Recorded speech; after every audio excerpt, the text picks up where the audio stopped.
There are growing questions today about why the U.S. decided to strike Iran, with the war escalating across the region. Iran is targeting U.S. bases and embassies in its retaliatory efforts, and Trump administration officials say more American forces will be heading to the region. Christian Cordero has more details from Washington. Today, smoke rises above several cities in the Middle East as the U.S. and Israel continue their offense against Iran's regime and its proxies.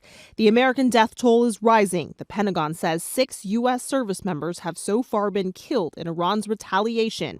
Administration officials have repeatedly warned more American lives may be lost. The Trump administration has offered mixed messaging in the 4 days since the war started, first saying there was an imminent threat against the U.S. Then last night, Secretary of State Marco Rubio suggested it was Israel who perceived a threat from Iran and decided to strike its regime with or without the U.S. We knew that there was going to be an Israeli action. We knew that that would precipitate an attack against American forces. And we knew that if we didn't preemptively go after them before they launched those attacks, we would suffer higher casualties. Democrats and several prominent Republicans aren't convinced. It's pretty clear that we're not going to gain anything more. And how do we know that? Because no one has explained what we're there to gain.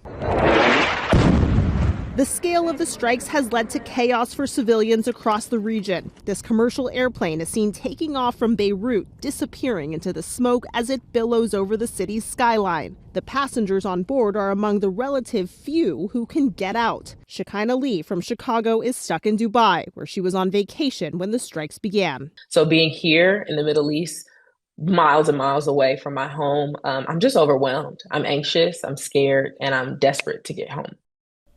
The State Department has urged Americans in the Middle East to get out now. But given the airspace is closed over several countries, the reality is there are very few options.